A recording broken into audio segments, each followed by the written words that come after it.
সময়ের অন্যতম সেরা ফুটবলার পর্তুগিজ তারকা ক্রিস্টিয়ানো রোনালদো বর্তমানে সৌদি প্রো লিগে আল নাসরের হয়ে খেলা এই পর্তুগিজ তারকা খেলোয়াড় ৫ ফেব্রুয়ারি ৪০ বছর বয়সে পা রাখেন। আর এই বয়সেও মাঠে এখনো দ্যুতি ছড়িয়ে যাচ্ছেন রোনালদো।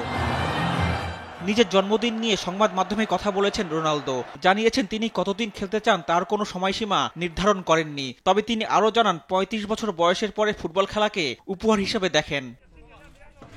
রোনালদো জানেন এক সময় তাকেও থামতে হবে, হয়তো পরের বছর, আর তা না হলে ২ অথবা ৩ বছর পর। কিন্তু যতক্ষণ তিনি খেলার জন্য প্রস্তুত থাকবেন ততক্ষণ তিনি মাঠে চমক দিয়ে যাবেন।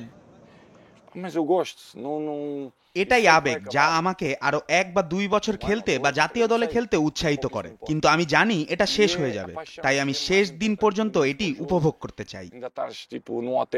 পর্তুগালের হয়ে এখনো বিশ্বকাপ জিততে পারেননি রোনালদো। এটা কি তার ট্রফি ক্যাবিনেটে একটি বড় শূন্যতা? এমন প্রশ্নে রোনালদো ২০১৬ সালের ইউরোপীয় চ্যাম্পিয়নশিপ জেতাকে বড় অর্জন বলে জানান তিনি।